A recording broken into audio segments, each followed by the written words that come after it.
Hello everyone and welcome to this video number, I think it's 9 or 10.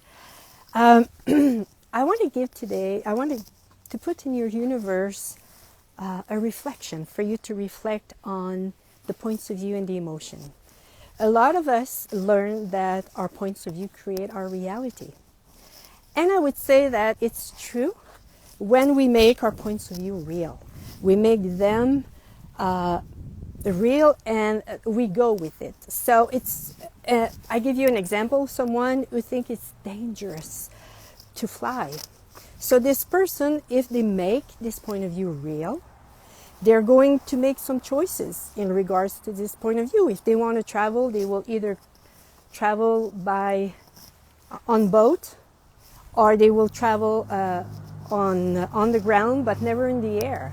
So So it's true that when we make our points of view real, they will create our reality. Where I want to bring you, where I want you to look at is to look at the emotion behind the point of view, because sometimes it's not really the point of view that we don't want to live. This is the emotion that is behind. I'll give you an example. Right now I'm working on myself to create an energetic alignment with the greatness that I am, and I want to live that daily.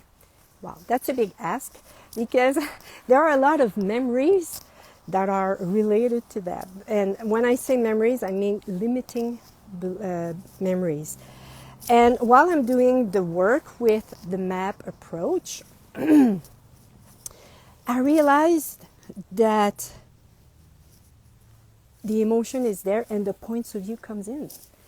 I just give you an example. One of my point of view was because my superconscious brought me, because when I do a map session, I use my superconscious, which is, I communicate with my superconscious, which is the higher self in us, this part of us that has always been present, and what was the observer of everything and has never been touched, affected by anything that we live in our lives.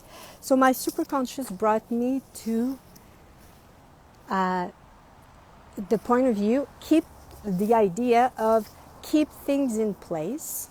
I keep things in place that work for me. And one of the fear that came from me is, wow, if I do everything that I want to, that if I keep in place everything that works for me,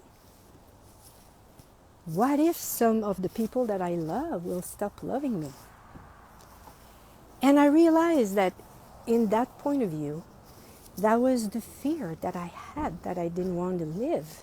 And how many times in my life the fear of not being loved was the decision I made, the choices that I made, because I didn't want to be, I was afraid to not be loved. So, of course, with the MAP approach, I send the instruction to the superconscious to neutralize this fear that it is there. And while I'm in the process of seeing this fear, this disappearing, melting, at the end, there was no fear at all. And I asked myself, am I ready for me to keep in place the things that works for me, even if people that I love don't love me?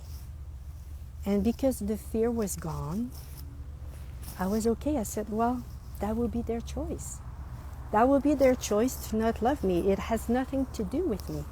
Where I want to bring you is there. It's what made the point of view change was for me to neutralize the fear. So that's what I invite you to look at, is really the fear that is behind your point of view, the emotion that is behind your point of view. And by neutralizing this fear, it's possible that the point of view will have no effect, no impact on you. And well, that's what I do. And that's what I do with my client. And they're not affected, they're not under the effect of these points of view. So when you have this emotion, what can you do? First, be an allowance of this emotion. Because this emotion, there's a story behind that. There are memories that maintain this. And just being in allowance of it, and one of the ways to do it is to be in the presence of it without identifying to it, but just being in the presence of it. The quantum physics tells us that when we are in the presence of something where we have no point of view, or we just observe this, automatically the energy that is, because emotion is an energy, the energy will shift. So that's a muscle to practice, because like a lot of us, we identify to our emotion, but when we become really present, usually it's when we are calm and we can look at this emotion and just look at it with no point of view. That's the way for this to begin to change. There are other approaches, technique that you can use. EFT, Emotional Freedom Technique, great tool to use to have these emotions, these energies disappear. Another one is Ho'oponopono, and I invite you to, if you want to know more, I read the book of Joe Vitale that is, I think I read it in French, but it was Point Zero. I think that's the same in English. Really great. Ho'oponopono, it's 4 sentences that we say, and it shifts the energy. That's amazing what it can do. And it's really well explained in the in the book, and it's the story of a psychiatrist who was reading the file of his client without seeing them.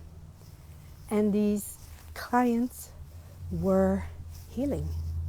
These clients were shifting just by saying the Ho'oponopono, the 4 phrases, Ho'oponopono. That's another way for you to do it with yourself as well, with your emotion. And of course, there's Access Consciousness clearing statement. You can go to, I think it's theclearingstatement.com, and you will have the information about the Access Consciousness, the formula to use for you, to the words to use to that have an impact on our energies and our emotion. So this is what I wanted to do for you, what I wanted to put in your universe. When you look at your point of view that limits you, that points of view that limit you, I invite you really to look at, go further, look at the emotion that is behind. And when the emotion is cleared, don't be surprised that the point of view doesn't have the same kind of effect on you. So that's what I wanted to put in your universe today. Thank you, and have a great day, and see you next time. Bye-bye. Yes, and